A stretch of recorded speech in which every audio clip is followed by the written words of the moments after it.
नमो भगवते वासुदेवाय।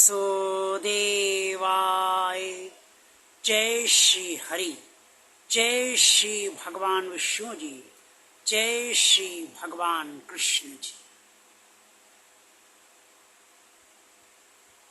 योग सभी लोग करना चाहते हैं और योग में पारंगत भी होना चाहते हैं, यानी कि कुशल योगी भी बनना चाहते हैं। योगी किस तरीके का होना चाहिए, योगी को किस तरीके से खाना पीना चाहिए और किस तरीके से योग करना चाहिए, योग के लिए क्या नियम हैं, ये सब भी जानने की बहुत आवश्यकता है। क्योंकि जब हम योग के नियमों का पालन करेंगे तभी हम एक कुशल योगी बन पाएंगे। कुरुक्षेत्र के मैदान में परमात्मा श्री कृष्ण जी ने अर्जुन को योग के बारे में स्पष्ट तौर पर बहुत कुछ बताया है, जो श्रीमद् भगवद गीता के अध्याय 6 श्लोक 11 से लेकर 16 तक में स्पष्ट तौर पर वर्णित है। और इसमें भगवान श्री कृष्ण ने स्पष्ट तौर पर यह बताया है कि योग करने के लिए क्या योग्यताएं योगी के लिए होनी चाहिए। श्लोक 16 में जो श्रीमद् भगवद गीता में स्पष्ट तौर पर वर्णित है, भगवान श्री कृष्ण ने अर्जुन से कहा है कुरुक्षेत्र के मैदान में कि योगी ऐसा होना चाहिए जो ना बहुत कम भोजन करे, ना बहुत ज़्यादा भोजन करे, ना बहुत कम सोए, ना बहुत ज़्यादा सोए। योगी जिसको योग करना है वो शुद्ध भूमि पर आसन लगाए, और आसन ऐसा लगाए जो बहुत ना नीचा हो और ना बहुत ऊंचा हो। आसन पर वस्त्र बिछा हो या फिर मृगशाला हो और या फिर उस पर घास वगैरह बिछी हो। श्लोक 11 में ये स्पष्ट तौर पे आसन के बारे में बताया गया है। श्लोक 12 में भगवान श्री कृष्ण ने योग का उद्देश्य ये बताया है कि आसन पर बैठकर योगी का उद्देश्य ये होना चाहिए कि वो अंतकरण की शुद्धि के लिए, अर्थात अपने अंतकरण की शुद्धि के लिए योग कर रहा है।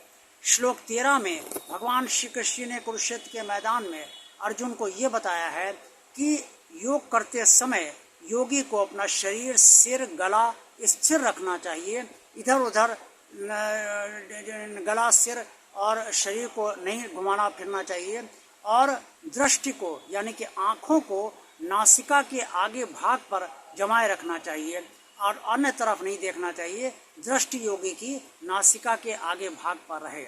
श्लोक 14 में श्रीमद् भगवद गीता में स्पष्ट तौर पर वर्णित है कि भगवान श्री कृष्ण ने अर्जुन से कहा कि योगी को ब्रह्मचर्य का पालन करना चाहिए और परमात्मा के परायण होकर योग करना चाहिए, कि परमात्मा ही उन्हें योग करने की शक्ति दे और परमात्मा ही उन्हें योग के दौरान संभाले और परमात्मा ही उन्हें योग में सिद्ध करे, यानी कि कुशल बनाए।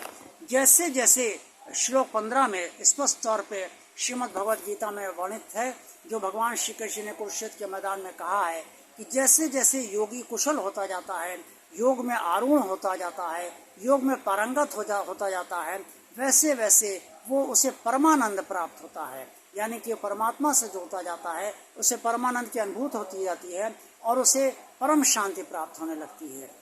योगी बनने का सबसे बड़ा फायदा ये है कि आप भगवान का ध्यान कर सकते हैं, और भगवान से ध्यान आप तभी कर पाएंगे जब आप परमात्मा के परायण होकर योग करेंगे।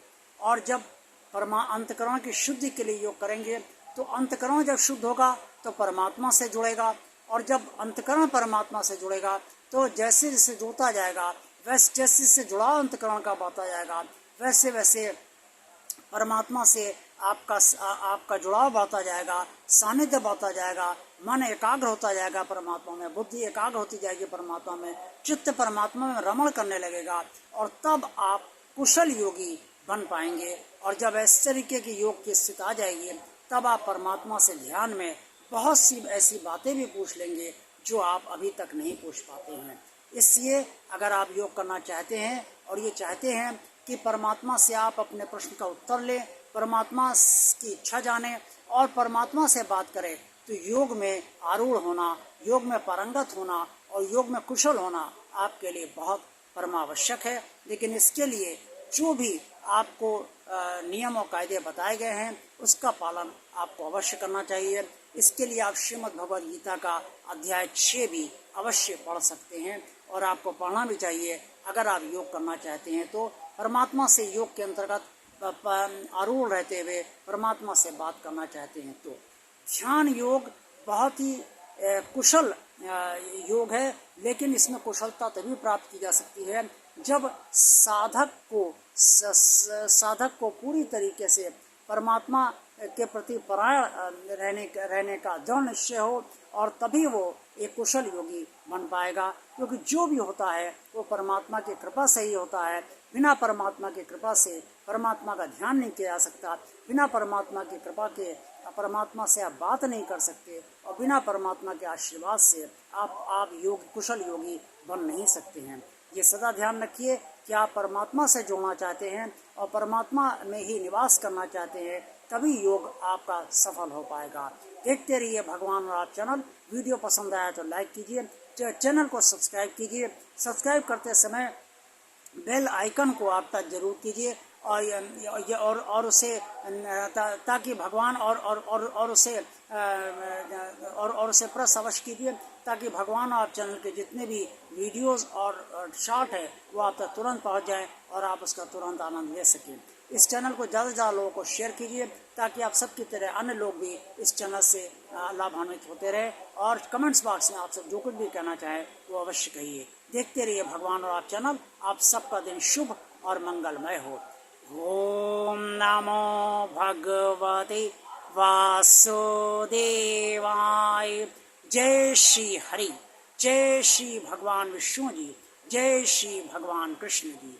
भगवान कृष्ण आप सबका कल्याण करें।